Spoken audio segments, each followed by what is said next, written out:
Bienvenue dans Éveillez-vous, le podcast de celles et ceux qui cheminent vers plus de conscience. Je suis Sarah Olisaya et j'initie ce voyage pour vous guider vers votre propre vérité. Ici, on parle énergétique, spiritualité, subtile, invisible et de tout ce qui éclaire l'âme. Entrez dans l'espace de l'âme et bon voyage! Bienvenue dans ce nouvel épisode de Éveillez-vous, je suis Sarah Olisaya et aujourd'hui on va plonger dans un sujet fondamental, central dans tout cheminement intérieur, il s'agit des croyances limitantes.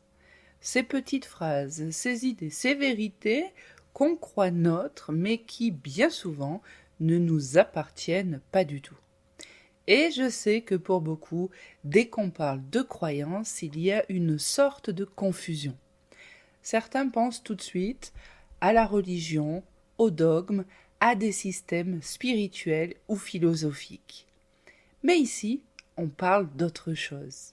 Les croyances limitantes ne sont pas des choix spirituels, ce sont des conditionnements inconscients, des empreintes qui se sont glissées en nous, souvent sans notre accord, et qui aujourd'hui encore influencent notre regard sur nous-mêmes, sur les autres, sur le monde et sur ce que nous croyons possible ou non dans notre vie.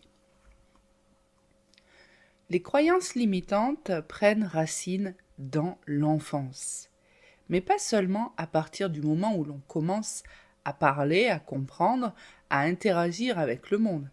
Elles commencent bien avant, dans un silence profond, dans la vibration de ce que l'on perçoit avant même de pouvoir mettre des mots dessus.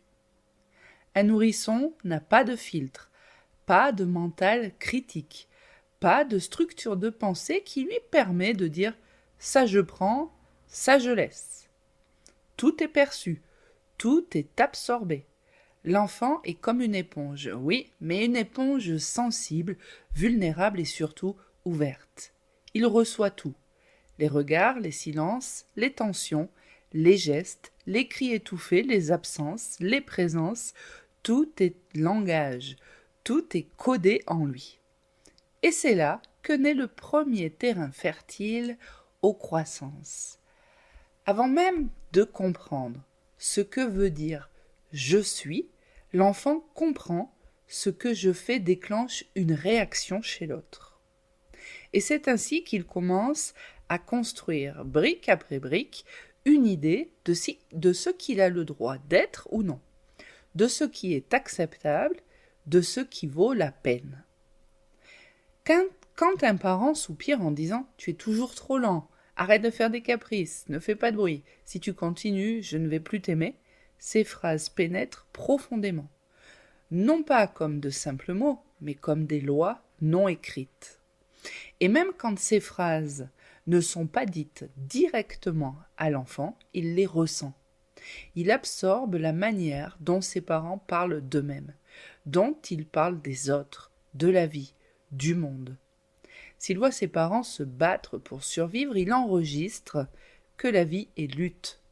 S'il les voit se sacrifier constamment, il apprend que se sacrifier, c'est aimer, et il les modélise. L'enfant ne fait pas la différence entre ce qui est juste et ce qui est soufflant. Il fait ce qu'il peut pour appartenir, pour être aimé, pour ne pas être abandonné. Et s'il doit pour cela se tordre intérieurement, cacher ses émotions, rétrécir ses élans, alors il le fera. Parce que pour lui, l'amour vaut tout, même l'oubli de soi. Il faut comprendre que ces phrases du quotidien, souvent dites sans violence, parfois même avec amour, deviennent des structures identitaires. L'enfant ne se dit pas « mon père avait peur, il protégeait, il projetait ça sur moi ». Non, il se dit « je suis comme il dit ». Et c'est là que le piège se referme. L'enfant ne pense pas « ma mère était épuisée, dépassée », il pense « je suis trop ». Il ne se dit pas « ce qu'il a dit était injuste », il se dit « je mérite cette injustice ». Et c'est ainsi qu'on commence à se construire autour de fausses vérités, autour de limitations qui ne sont pas les nôtres, autour de verdicts prononcés par d'autres, mais que l'on transforme en identité. Quand on entend « enfant, tu es trop rêveur », cela peut devenir « je ne dois pas être dans un monde, dans mon monde, je dois rester rationnel ». Et plus tard, cela donnera « je n'ai pas le droit de suivre mon intuition ». Quand on entend « tu dois être fort », cela devient « je n'ai pas le droit d'être vulnérable ». Et plus tard, cela se transforme en « je dois tout porter seul ». Quand on nous répète « sois sage », cela s'imprime comme « si je bouge trop, si je prends de la place, on va me rejeter ». Et plus tard, cela se transforme en « il vaut mieux que je me fasse discret ». Et quand l'enfant observe ses parents dévaloriser les autres, critiquer les riches ou dire que les gens bien ne réussissent jamais, il intègre l'idée que réussir, c'est être malhonnête et que le bonheur est suspect. Le plus troublant, c'est que tout cela ne s'arrête pas avec le temps. Ces croyances, même si elles ont été absorbées il y a 20, 30 ou 40 ans, elles restent actives tant qu'elles n'ont pas été vues, tant qu'elles n'ont pas été conscientisées. Et c'est ainsi que beaucoup d'adultes se retrouvent avec une vie étriquée. Ils ne comprennent pas pourquoi ils n'osent pas changer, créer, s'exprimer, pourquoi ils sabotent leurs projets, fuient l'amour, répètent les mêmes douleurs. Mais en vérité, ce ne sont pas leurs choix d'adultes, ce sont juste les échos de l'enfant blessé qui agit depuis l'intérieur. Un enfant qui autrefois a cru qu'il n'avait pas le droit. Un enfant qui encore aujourd'hui a peur d'être rejeté, puni ou humilié. Et cet enfant continue de diriger notre vie tant qu'on ne lui rend pas sa voix. Il ne s'agit pas seulement de ce que l'on a vécu dans notre enfance, il y a aussi ce qui nous a été transmis de manière transgénérationnelle. Les peurs de nos mères, les silences de nos pères, les traumatismes non digérés des grands-parents. Parfois, on porte en nous des croyances qui ne nous appartiennent même pas directement, comme un sac qu'on aurait reçu à la naissance. Tiens, prends ça, c'est lourd, c'est ancien, mais on l'a toujours porté dans la famille. Et on accepte sans poser de questions jusqu'au jour où le sac devient trop lourd, où notre corps nous dit « ça suffit ». Et puis, encore plus loin, l'école, elle aussi joue un rôle énorme dans la construction des croyances. On y apprend ce qui est bien ou mal, ce qui est normal ou différent, on y reçoit des notes, des classements, des comparaisons, et si l'enfant n'entre pas dans la norme, il se croit défaillant. Pas moins bon, non, fondamentalement pas à sa place. Et ce malentendu devient alors une blessure profonde qu'on traîne très souvent toute sa vie. Je ne suis pas assez intelligent, je ne suis pas comme les autres, je dois faire mes preuves, je n'arriverai à rien. Et revenir à ses racines, ce n'est pas pour accuser, ce n'est pas pour se plaindre, c'est pour comprendre. Pour pouvoir dire avec tendresse, j'ai cru cela, parce que j'étais petit, parce que je voulais aimer, parce que je voulais qu'on m'aime, mais aujourd'hui j'ai le droit de croire autre chose. Et c'est à partir de là, et uniquement à partir de là, que commence la vraie liberté. Pas une liberté extérieure, mais une liberté intérieure, celle de rechoisir qui l'on est au-delà de ce qu'on nous a dit d'être. On pourrait croire que l'on devient adulte en laissant l'enfance derrière soi, mais ce n'est pas tout à fait vrai. Car si le corps grandit, si la voix change, si les responsabilités s'accumulent, l'univers intérieur, lui, il reste tissé des fils que l'on a commencé à nouer très tôt. Et ces fils, ce sont les croyances. Ce ne sont pas juste des pensées, ce sont des programmes, des filtres, des mécanismes subtils qui façonnent notre manière de percevoir le monde, d'interpréter la réalité et de nous positionner dans la vie. On ne les voit pas, on vit à travers elles. Et c'est précisément pour cela qu'elles sont puissantes. On pense faire des choix conscients, mais en réalité, ces choix sont parfois le prolongement direct des injonctions intégrées dans l'enfance. On croit vouloir réussir, mais au fond, on fuit l'échec, parce qu'on a appris qu'échouer, c'était décevoir.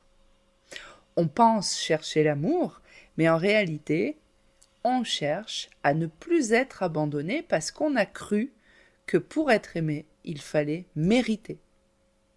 On croit être rationnel, terre à terre, pragmatique, mais on a peut-être simplement appris à étouffer sa sensibilité pour ne pas faire tâche.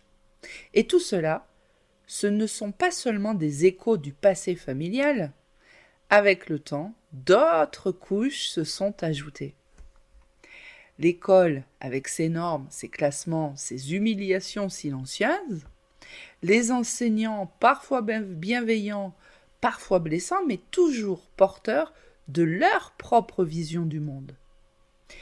La société, qui dicte ce qui est réussi, ce qui est acceptable, ce qui est désirable, puis des dogmes religieux ou spirituels qui ont enfermé des générations dans la peur de mal faire, de mal penser, de mal être, et puis les médias, les réseaux, les groupes sociaux, les modèles de couple, les idées reçues sur la réussite, le bonheur, la sexualité, la foi, la richesse, le corps, le silence, tout cela devient un enchevêtrement de croyances, un labyrinthe intérieur dont on ne connaît même plus les contours. À chaque étape de notre vie, des phrases s'ancrent, parfois sans qu'on en ait conscience. Et elles ne sont pas criées, elles ne sont pas toujours dites, mais elles s'insinuent. Si je ne réussis pas comme les autres, c'est que j'ai échoué. Je dois être en couple pour avoir de la valeur. Il faut souffrir pour mériter l'amour. La spiritualité, c'est dangereux ou ridicule. Exprimer ce que je ressens, c'est une faiblesse. Je ne suis pas faite pour briller. Je suis trop ou pas assez. À l'infini. Ces idées ne sont pas des vérités, ce sont des apprentissages, des réflexes, des emprunts. Et ce qui a été appris peut être désappris. Mais tant qu'on ne les reconnaît pas comme tels, ces croyances restent là, à l'œuvre. Ces croyances, elles ne vivent pas dans la tête comme de simples pensées, elles vivent dans le corps, dans l'énergie, dans les émotions. Elles influencent nos décisions, colorent nos relations et sabotent nos élans. Elles créent de véritables murs invisibles, des schémas qui se répètent encore et encore, et à chaque répétition, elles se renforcent. Tu peux changer de travail, mais tu hésites sans savoir pourquoi ? Eh bien peut-être que quelque part, une voix te dit « tu ne mérites pas mieux ». Tu te retrouves encore dans une relation déséquilibrée ? Peut-être qu'une partie de toi croit encore qu'aimer, c'est se sacrifier. Tu évites de prendre la parole, de t'exposer, de te montrer tel que tu es, et si au fond tu portais « ma voix ne compte pas », si je dis qui je suis, je ne serai pas aimé. Et tout cela ne se manifeste pas toujours de manière dramatique. Parfois, c'est juste une tension dans la gorge quand il faut s'exprimer, ou une fatigue soudaine quand on s'apprête à sortir de sa fameuse zone de confort. C'est une fuite douce, une procrastination, un oubli innocent. Mais derrière ces petits gestes du quotidien, il y a souvent un programme inconscient qui tire les ficelles. Il arrive qu'on ait l'impression que la vie nous teste. Les mêmes types de relations, les mêmes conflits, les mêmes impasses professionnelles, le même manque de reconnaissance, le même sentiment de solitude, de décalage, de lassitude. Et on se demande pourquoi on pense que c'est de la malchance, le destin ou de l'injustice, mais en réalité, ces répétitions ne sont pas arbitraires. Ce sont des mécanismes internes qui cherchent à se libérer. Ce sont des croyances qui rejouent leur partition jusqu'à ce qu'on en prenne conscience. Comme si la vie disait « Regarde, tu joues encore ce rôle, tu peux en sortir, mais d'abord il faut le voir. » Et si tu ne le vois pas, eh bien on recommence. Ce qu'on appelle croyance limitante, ce n'est pas une idée enfermée dans un coin du mental, c'est une empreinte vibratoire, un nœud énergétique, une densité dans notre champ subtil. Chaque croyance profondément ancrée agit comme une vibration figée, comme une programmation silencieuse qui continue de s'exprimer même lorsque notre conscience essaie de la dépasser. Et cette vibration Imperceptible à l'œil nu, elle résonne dans tout notre être. Elle influence nos émotions, nos comportements, nos choix, nos réactions, mais elle agit aussi plus subtilement encore au niveau de notre champ énergétique. Ce champ, que certains appellent aura, matrice ou corps énergétique, est l'enveloppe invisible qui entoure notre corps physique. Il contient nos expériences, nos mémoires, nos intentions, nos blessures et nos apprentissages. Il est comme un tissu vivant qui réagit à ce que nous croyons vrai. Quand une croyance limitante est active, par exemple « je ne mérite pas d'être aimé »,« je dois me sacrifier pour exister, je dois cacher qui je suis », elle agit comme un verrou vibratoire. Elle verrouille des parties de notre énergie. Elle ferme des centres. Elle restreint le flux. Et souvent, cela ne se voit pas tout de suite, mais on le ressent. Il y a une fatigue qui s'installe, comme si quelque chose tirait vers le bas. Un manque d'élan, même quand tout semble aller bien, une oppression douce mais constante, comme un plafond invisible, une gorge qui se serre sans raison, un cœur qui se referme et parfois même des douleurs récurrentes, des tensions inexpliquées ou une impression d'étouffement subtil. Ce n'est pas le corps qui parle tout seul, c'est l'énergie qui cherche à circuler mais qui se heurte à des croyances enracinées depuis si longtemps qu'elles sont devenues une partie de nous. Mais ce ne sont pas nous, ce sont des programmes, des résidus, des protections, des héritages. Et plus on avance sur un chemin d'éveil, plus ces croyances deviennent visibles. Comme si la lumière qui grandit en nous commençait à révéler les zones d'ombre. Comme si notre fréquence montait mais que certaines zones restaient figées, tenues par des idées anciennes, inconscientes et déformantes. Alors, il ne suffit pas de penser positif, ce serait comme mettre un parfum sur une blessure sans la soigner. Il faut d'abord voir, reconnaître, faire remonter à la conscience ce qui agit en arrière-plan. Et cela demande du courage, de l'humilité et une forme d'honnêteté radicale. Il s'agit moins de remplacer une pensée par une autre que de libérer l'espace qu'occupait cette croyance. De ramener la lumière là où il y avait un figement. De rendre la circulation à nouveau fluide, car ce qui ne circule pas stagne, et ce qui stagne finit par alourdir tout le système physique, émotionnel, mental et spirituel. Alors oui, ce travail intérieur est profond. Il remue, il décape, mais il libère aussi des couches de soi qu'on croyait perdues. Il réveille des potentiels oubliés et surtout, il nous rend notre énergie, notre vraie énergie. Car tant qu'on porte des croyances limitantes, notre lumière est comme voilée et le monde qu'on voit à travers elle n'est pas le monde réel. C'est une version tronquée, rétrécie. Un peu comme si l'on regardait l'immensité du ciel à travers le trou d'une serrure en pensant que c'est là toute la vie. Mais quand une croyance se dissout, quand elle lâche vraiment, eh bien quelque chose se détend, quelque chose se redresse et l'énergie soudain recommence à circuler. Non plus pour survivre ou se protéger, mais pour créer, pour aimer et pour respirer pleinement. Alors, imaginez que votre conscience, votre vie intérieure, votre potentiel soit comme une grande maison. Une maison que vous habitez depuis toujours, mais que vous n'avez jamais vraiment explorée. Elle est là, vaste, pleine de pièces, pleine de lumière à l'origine. Mais ces vitres sont sales, très sales, tellement sales, recouvertes de couches de poussière, de buée, de peinture ancienne, et certaines fenêtres sont même murées, et d'autres verrouillées de l'intérieur. Eh bien, ces vitres sales, ce sont les croyances limitantes.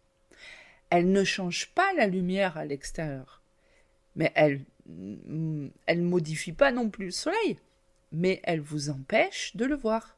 Elles déforment la réalité. Vous croyez que le monde est sombre, que les opportunités sont rares, que les autres sont menaçants ou que vous n'avez pas votre place, mais ce n'est pas la réalité. C'est ce que vous voyez à travers les vitres sales. Vous vivez dans une maison baignée de lumière, mais vous n'en profitez pas. Et tant que vous n'avez pas conscience que ces vitres sont sales, eh bien vous croyez que c'est la vie elle-même qui est ainsi. Vous croyez que c'est vous qui êtes incapable, invisible, de trop ou pas assez, alors que tout ce que vous vivez, c'est juste une projection de ces vitres mal nettoyées. Et ce qui est encore plus subtil, c'est que cette maison, on vous l'a léguée. Vous n'avez pas choisi les vitres sales. Elles étaient là quand vous êtes arrivé. C'est votre lignée, votre éducation, la société, vos expériences. Vous avez grandi en croyant que c'était normal, que c'était la vérité, et vous n'avez jamais pensé à questionner l'état des fenêtres. Mais l'éveil, c'est ça. Un jour, sans vraiment savoir pourquoi, vous vous rendez compte que la lumière est ternie, que ce que vous voyez n'est pas tout, et vous commencez à tendre la main vers les vitres, à les toucher, à sentir l'épaisseur de la saleté, à nettoyer un coin puis un autre. Alors c'est parfois lent, c'est parfois décourageant, mais peu à peu, la lumière revient. Et plus la lumière entre, plus vous réalisez que vous ne connaissiez pas vraiment votre propre maison. Vous redécouvrez des pièces, des couleurs, des vues incroyables que vous n'avez jamais remarquées. C'est ça le travail sur les croyances. Un nettoyage de l'intérieur, pas un jugement, pas un rejet, juste un acte d'amour et de lucidité. Alors, comment faire concrètement pour reconnaître une croyance qui vous enferme ? Eh bien, tout d'abord, observez les phrases qui tournent en boucle dans votre esprit, souvent en sourdine d'ailleurs. Je ne peux pas faire ça, je ne suis pas fait pour ça, ce n'est pas pour moi, j'y arriverai jamais, si je fais ça, je vais être rejeté, faut que je sois parfait pour être aimé. Ces phrases ne viennent pas de votre âme, ce sont des résidus, des échos du passé. Vous pouvez aussi regarder les zones de votre vie qui ne bougent pas, les endroits où vous vous sentez coincé, les relations où vous vous perdez, les rêves que vous n'osez même plus formuler. Souvent ces blocages, en tout cas sous ces blocages, il y a une croyance qui vous retient. Et puis il y a votre corps. Le corps, c'est un radar. Il sait avant la tête. Si vous ressentez un malaise, une tension, une boule dans la gorge, un creux dans le ventre, chaque fois que vous voulez faire quelque chose de nouveau, d'authentique et de risqué, c'est peut-être qu'une croyance inconsciente est en train d'agir. Alors comment on s'en libère ? Il ne s'agit pas de la rejeter ni de la fuir et encore moins de la positiver à tout prix. Il faut d'abord la rencontrer, la nommer, la reconnaître, la regarder dans les yeux et lui dire « je vois que tu es là ». Puis, vous pouvez vous poser cette question simple mais puissante. Est-ce que cette croyance vient de moi ou est-ce que je l'ai héritée ? Si ce n'est pas vous qui l'avez créée, ce n'est pas à vous de la porter. Et ensuite, il est important de ressentir ce que cette croyance vous a coûté. Combien d'élan a-t-elle freiné ? Combien de parts de vous a-t-elle mise de côté ? Combien de fois vous vous êtes trahi pour rester dans ce cadre ? Et quand vous avez pris la mesure de ce poids, alors vous pouvez faire le choix en conscience de le déposer. Pas pour rogner, pas pour transmuter. Pour la transmuter, pardon. Alors ce processus, il ne se fait pas en un jour. J'en ai eu rencontré en consultation avec des grosses croyances limitantes. Au bout d'une semaine, on m'appelle « Oui, ça y est, c'est bon, j'ai fait. » Non, pipeau, ça marche pas comme ça. Ce processus, il se fait pas en une fois, il se fait pas en un jour. Chaque fois que vous prenez conscience d'une croyance, que vous la questionnez, que vous la ressentez, vous nettoyez une vitre dans la maison. Et plus vous nettoyez, plus la lumière entre. Alors, ce qu'il faut comprendre aussi, c'est que lorsque l'on fait ce nettoyage, par exemple, je vous ai pris l'image de la maison aux vitres sales. Une fois que les vitres sont nettoyées, bien évidemment que ça a pu mettre de l'eau par terre, ça a pu faire des taches au sol. Et bien là, c'est votre corps. C'est-à-dire, une fois que le travail sur les croyances limitantes il est fait, il est toujours très intéressant de s'occuper du corps. Pourquoi ? Comme je l'explique dans cet épisode, tout cela laisse une empreinte énergétique dans le corps. C'est-à-dire que le travail peut être fait sur la croyance limitante. Il est toujours intéressant d'aller faire un travail au corps pour revenir aussi rééquilibrer justement cette circulation des énergies. Alors, pour ceux qui me connaissent, je recommande moi très souvent la médecine traditionnelle chinoise parce qu'aujourd'hui, à mon sens et dans ma vérité, c'est la vraie médecine. Donc un travail énergétique au niveau du corps, ça vient finir de faire ce grand coup de ménage que l'on a déjà commencé à faire. Alors un petit exercice introspectif, ce serait de prendre un moment de silence et de penser à une zone de votre vie où vous vous sentez bloqué. Et écrire cette phrase « je ne veux pas parce que » et laisser venir la suite. Alors, il ne s'agit pas ici de réfléchir, mais plutôt d'agir en instantané. Et puis, regardez cette phrase et demandez-vous qui vous a fait croire ça ? Est-ce que c'est toujours vrai aujourd'hui ? Et si tout ça, finalement, c'était pas qu'un vieux reflet sur une vitre ? Alors, en faisant cet exercice, en faisant ce travail introspectif, vous venez de poser une première pierre, ou peut-être d'en retirer une.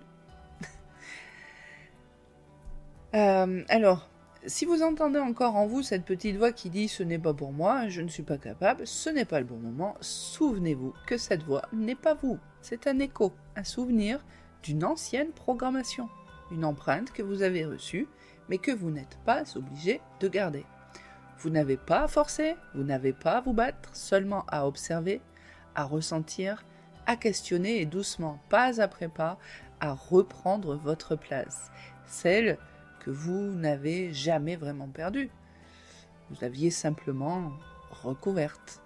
Ce travail-là, sur les croyances, n'est pas une lutte, c'est un retour à soi, une rééducation, un acte d'amour envers qui vous êtes. Alors merci d'avoir pris ce temps pour vous, merci d'avoir écouté jusqu'ici, merci de vous offrir cet espace de conscience. Et prenez soin de vous et rappelez-vous que vous n'êtes pas ce que vous avez appris à être. Vous êtes ce que vous choisissez de devenir. Le prochain épisode, ce sera un épisode fort, peut-être dérangeant, mais pourtant, je trouve essentiel. À très bientôt!